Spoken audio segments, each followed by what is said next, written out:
जय जगत साथियों, आप और हम सब जानते हैं कि 2014 का जब चुनाव था तब भारतीय जनता पार्टी ने और मोदी जी ने पूरे देश से ये वादा किया था कि देश के किसानों की आय को वो दुगनी करेंगे और स्वामीनाथन आयोग की रिपोर्ट को लागू करते हुए लागत राशि से 1.5 गुना भाव किसानों को मिलेगा। और आज हम सब देख रहे हैं कि 3 कानून लगभग बनने ही वाले हैं क्योंकि वो राष्ट्रपति की सहमति के लिए जा चुके हैं। और उन कानूनों में क्या है, ये हम सब के लिए बहुत बड़ी चिंता का कारण है। 2014 में शांता कुमार कमेटी की रिपोर्ट आई जिसने ये कहा कि हम निजी मंडियों की स्थापना करेंगे और ये भी कहा गया कि न्यूनतम समर्थन मूल्य की व्यवस्था को समाप्त किया जाएगा। आज सदन में न्यूनतम समर्थन मूल्य घोषित तो किया गया है, लेकिन लगता है कि एक बड़े साजिश के तहत धीरे धीरे न्यूनतम समर्थन मूल्य की व्यवस्था से ये सरकार समाप्त करने की दिशा में बढ़ रही है।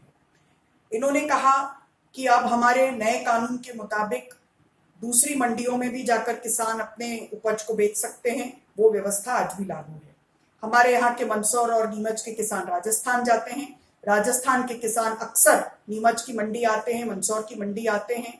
इन्होंने इस बिल के तहत जो प्रस्तावना रखी है, जो कानून बनाने जा रहे हैं, उसमें इन्होंने कहा है कि हम आड़तियों की व्यवस्था को समाप्त करेंगे। तो क्या देश भर में हमारे गांव के और शहरों में जो एक मध्यम वर्ग के लोग ये काम करते थे, उनसे उनका काम छीनकर बहुत बड़े अमीर वर्ग के, अभिजात्य वर्ग के, जो देश के 1% आबादी का हिस्सा हैं, उनको लाने की कोशिश हो रही है। मंडी टैक्स के जरिए जो राज्यों को एक बड़ी आय का साधन होता था, छोटी छोटी सड़कें बनती थी, वो रुकेंगी।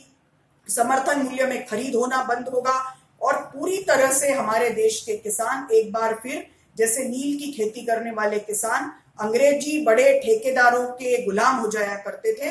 अपनी ही जमीन पर हमारे देश का 85% जो लघु और सीमांत किसान है, जो ज्यादातर दलित और आदिवासी वर्ग से आता है, पिछड़े वर्ग से आता है, वो पुनः गुलामी की ओर जा रहा है। इसका हम सब विरोध करते हैं। दूसरा, इन्होंने एसेंशियल कमोडिटी एक्ट में प्रावधान को बदला है। उन्होंने अब तक केवल किसान अपनी उपज को बचा सकते थे, अब एक तरह से जमाखोरी को इन्होंने वैधानिक करने की कोशिश कर रहे हैं। इसका जो असर होगा वो हमारे आम उपभोक्ताओं पर होगा, मध्यम वर्ग पर होगा। महंगाई अनाप शनाप बढ़ेगी और इस तरह से जो आज कृषि पहले से ही घाटे में है, जिस तरह से आज मध्यम वर्ग के लोग परेशान हो रहे हैं, उनकी परेशानी और बढ़ेगी। और जिस तरह से ठेका पद्धति को शुरू करने की कोशिश हो रही है, ये हम सब लोगों के साथ सरासर धोखा है। आज केंद्र सरकार जो पहले कहती थी कि कृषि की आय को दुगना करेगी, स्वामीनाथन आयोग की सिफारिशों को लागू करेगी, अब सुप्रीम कोर्ट में हलफनामा देकर ये कहती है कि हम उस आयोग की रिपोर्ट को लागू कर ही नहीं सकते। ये इस देश के किसानों के साथ बहुत बड़ा अन्याय है, बहुत बड़ा धोखा है। और अगर इनको इनकी नीतियों पर विश्वास होता, किसान के प्रति इनकी सोच ईमानदार होती, तो वो किसानों से बात करते।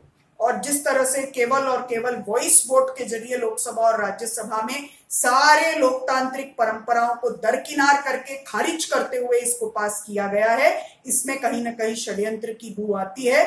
और लगता है कि इस देश के वो जो 1% लोग हैं, उनको और ज्यादा आर्थिक तौर पर मजबूत करने और इस देश के 85% देश के किसानों और मजदूरों को गुलाम बनाने की एक साजिश है। इसका हम सब पुरजोर विरोध करते हैं।